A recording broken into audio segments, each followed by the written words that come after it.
Hi everyone, welcome to Simplicity TV. I am Jen Pike, your host, and this is the place to be for more simplicity and more ease in all you do. And today we are here and we are in my kitchen, and I'm so excited because we're joined by my co-op student Samara. Some of you have been following her daily tips and inspirations on our social media pages, and today we have Sam here at the house in the kitchen, and you're going to be showing us how to make one of your favorite snacks, an oat bar.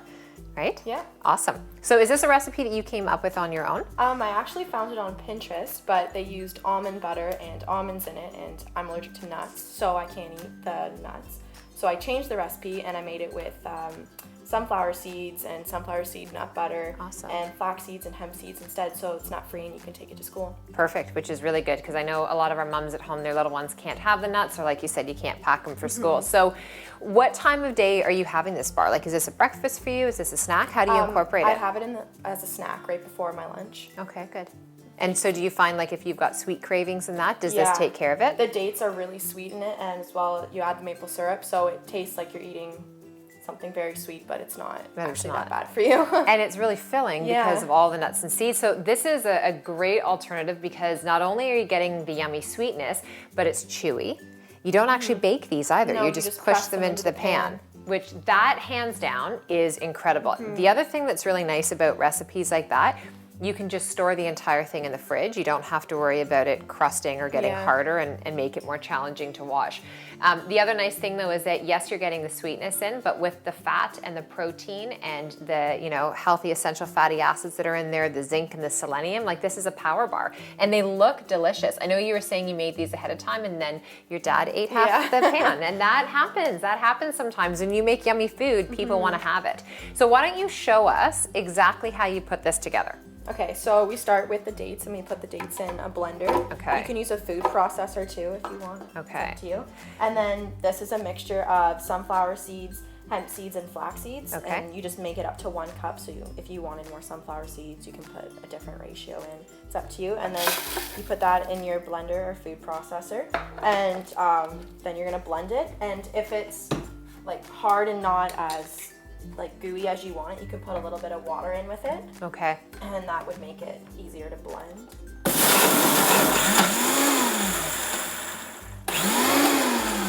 So this is and this is one thing that we were going to talk about is that in a food processor, it's a wider bowl. And this happens all the time. I have this happen in cooking classes all the time too, where sometimes when you have a blender which is narrower and taller up and down and we put everything to the bottom, the blades just can't handle it. So what we'll do is we'll try putting a little bit of water in. And if that doesn't work, then through the magic of TV, we will make it work. So what we'll do is add a little bit, and if you're adding water to a recipe like this is so good to be able to see in real time how to troubleshoot it. You do a little bit of water at a time. Don't take your blender and put it under the tap and start to fill it up, because then you're gonna end up with this sticky, globby mess, and now you have ruined your entire recipe. And those ingredients, they're not free, right? They're not cheap, so you don't wanna do that. A tablespoon or 2 of water at a time. There's also a tamper we can use, so let it go on and let's just see. Okay, so soft. Okay, so we're gonna grab a tamper and show you how to actually be able to manage it if that happens. So a tamper, depending on your blender that you have, is just a big long instrument that you can use just to help to guide some of the ingredients down in there. You don't wanna have it hit the blade completely, otherwise it will start to eat your tamper, but you just wanna push and nudge some of those ingredients to the bottom. So what you can do is just take that and pop it in the top there, and then turn that on. Yep. And then just put that down there. And then you can just take a look at the consistency. So what you're going for in this is what? Like you want to be able to have like a mush, like a paste almost. Okay. Because then you're gonna add some dry ingredients in after. So okay, all right, awesome. Okay, so you can spoon that out in there. So this whole recipe, like top to bottom, how long did it take you to put together? Maybe 10 minutes. Perfect. And 10 minutes, you're not then waiting for it to bake in the oven, you can actually eat it in 10 minutes. That's probably the hardest part, is actually making sure you have some left, like not eating it throughout the whole time that you're making it. And this is just one batch that you put together. So if you wanted to make some, like you could freeze these bars or keep them in the fridge, you could double or triple up your batch, right? Yeah. Make them larger. If you want to make them for like Christmas at an event or something, you can make a larger recipe for sure. Yeah, you could add cranberries to this or some cinnamon in that and put you can that even in. switch out the nut butter and make it like an almond butter or something like that as well. Okay, so you've got your dates in there and you've got all of your seeds that are in there. So now what do we do next? We're gonna add our sunflower nut butter in. Okay. I'm just gonna scoop it in like this. And so sun butter you can get at any of your major grocery stores. You're gonna find them in the natural health section, but they are great. You know, when we were growing up, it was peanut butter and jam sandwiches. You cannot do that anymore at school, but you can do a sun butter and jam sandwich for your kids. So you're mixing that all in there. And even for your little ones, I'm sure you could add in things like chocolate chips to get them to have it.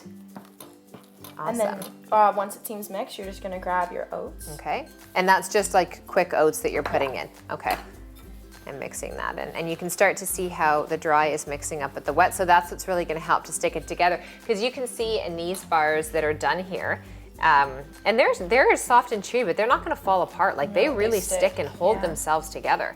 And that's like, I would say, I mean, based on what's in it, it's like this is a good serving size, right? So right there, I mean, it's, I don't know what size that some people would normally take. I mean, I know like if you go into a coffee store and that and you see the squares that they have of stuff that are like this big, just know that's probably like 3 to 4 servings of what you actually should be having or need to be having. So even just cutting down your portion for something decadent like this to this size is gonna help you in terms of stabilizing your blood sugar and then crushing those cravings. So this is looking good, it's all coming together. Once all the oats are mixed in, you're just gonna grab your maple syrup. Okay. And add 2 tablespoons of that.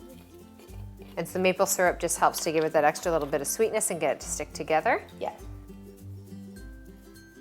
And it's maple syrup, not Aunt Jemima table syrup. This is a clear definition. Now, if you didn't have maple syrup and you just had honey at home, could you use honey? Yeah, honey's a great substitute. Okay. It's just as sweet. Yeah. And then you just mix your maple syrup in. And you don't have to for the dishes that we're using. So we'll typically use glass or Corningware. You don't have to add in any coconut oil or anything in the bottom for it? Nope. Okay. All right. Now that that's all mixed, we're just gonna put it in here. It's like an arm workout for you as well. Yeah. And that is quick and easy. This is for all of you who feel like I'm not a baker, I don't do a lot in the kitchen, I'm not comfortable. Like this is ridiculously easy to be able to do. And once you have essentially your glob that it starts off in the pan, then you just start to press it down, right? And you could probably moisten your hands and help to guide it in there as well. And this is what you end up with. So you end up with these incredible oat, chewy, delicious little bars. I'm actually gonna try one so that I can tell you exactly how good it is. And those are delicious. That's so good. That's like a date bar. That's really, really yummy. Good job, Sam. Thanks. Gotta love Pinterest. And all the little changes in there. So here you go, an awesome, easy recipe that you can try today. You can make this tonight with your kids. Thank you so much for coming on the show today. No problem. We'll see you next week.